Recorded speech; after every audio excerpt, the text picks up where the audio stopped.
What's up, y'all? Welcome back to another episode of Docs and Dabs with Kaylee. I am your host, Kaylee Wilder. I kick this week's episode off with what else? Y'all know me. Y'all know what I do. How do you dab? You take a small amount of that cannabis concentrate, which can be processed a number of different ways, and you apply it to a hot surface and allow it to vaporize. How do you allow it to vaporize? Through different contraptions, like a dab rig, which, I mean, side note, I heard it, okay? After the last episode, I heard it about me not having a dab rig. Listen, I am going to have another rig by the next episode because I just can't hear this, but I will not be made to feel inferior or any other way because I use another way you can consume, which is via a nectar collector. I don't feel bad. I ain't gonna let nobody make me feel bad. So what we are dabbing today is some wax I picked up from Simply Pure, processed by Harvest.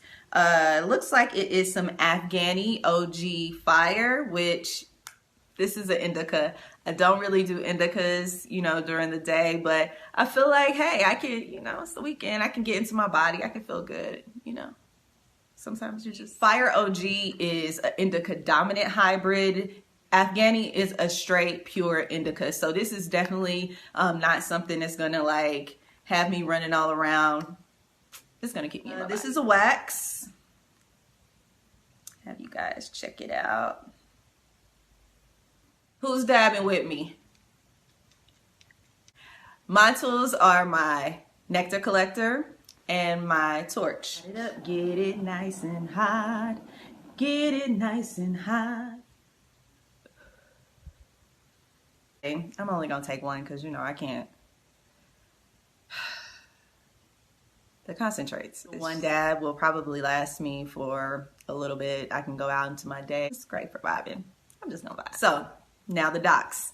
My documentary of the week this week is Boss, the Black Experience in Business. This documentary premiered on PBS April 23rd. Is a really, really good retelling of our history as far as, entrepreneurship being a channel to freedom. And I'm going to get into this with y'all. Let's get into it. So this documentary was very well done. It explores, like I said, the African-American entrepreneurs that, were just geniuses, bosses, who used both their genius and their courage to kind of open doors for us, did that in the face of overwhelming racism, sexism. I mean, we dealing with that right now, but y'all. So one thing I really love about this documentary is the sheer amount of archival footage. It is something very special about seeing, Black people just, flourish in a way in another time that really puts me in my feels. Whether it's advertising, whether it's, video, whether it's whatever. I get my feelings. A central theme throughout this doc is that Black entrepreneurship is all about liberation. It's all about being able to operate and function in a capitalistic society. And how do I eliminate all possibility of people messing with me, of me not being able to, of me fighting against? Money equal freedom. Now, it really has been our MO to be as strategic as possible, to use as many resources as humanly possible, and beyond humanly possible, to fight against oppression in every way possible.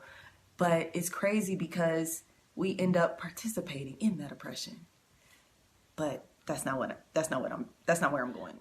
What I did find of note in that section of the doc was where they talked about the Freedmans Savings.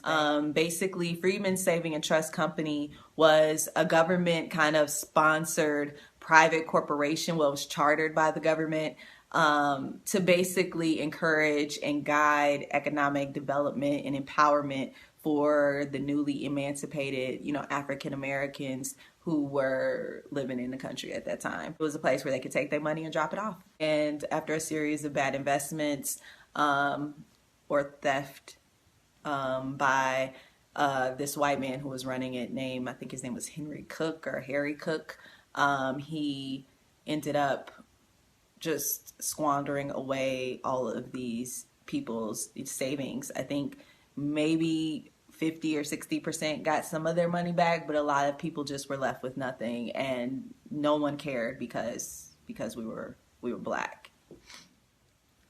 One thing I do love that they highlighted in this doc as well was how hair, how the beauty and hair industry have always kind of been a place for us to find opportunities to earn an income, whether it was Black barbers, cutting white men hair, or, the boss herself, Madam C.J. Walker, who created an enormous empire. And yeah, in the face of bullshit, still I rise.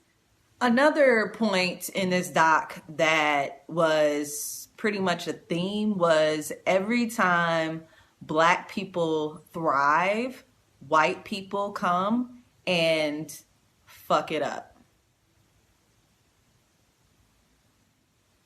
I'm not trying to be like, that's just what it is. I mean, that's just what it is. From Black Wall Street in Oklahoma, you have cities where African Americans were thriving that set up their own businesses, set up their own communities, set up their own cities that were actually amazing, flourishing. They were flourishing. And because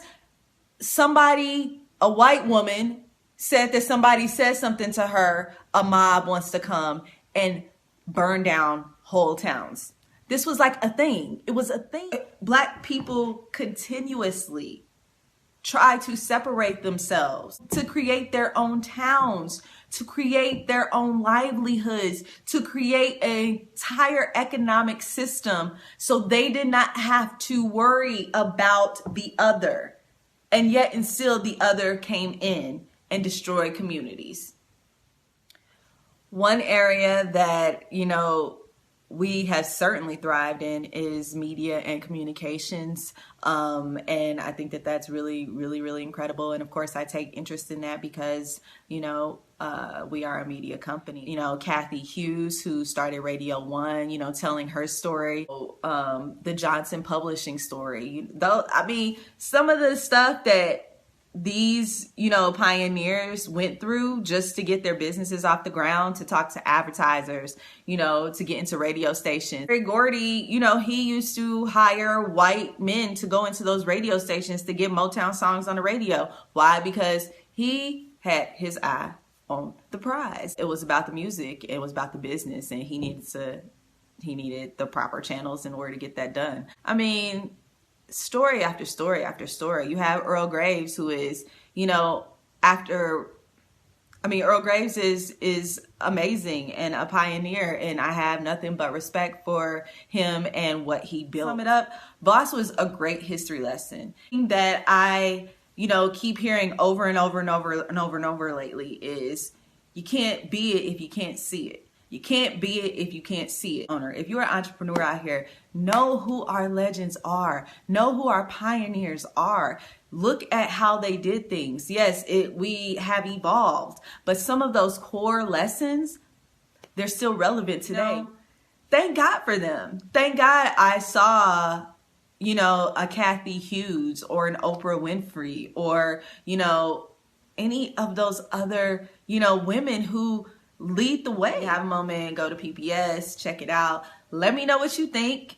Let me know. There's so much more I could talk about. I was trying to condense it in a very short time. Drop in the comments. Let me know what you think. Let me know what your favorite part about the doc was. I just really encourage you all to check it out.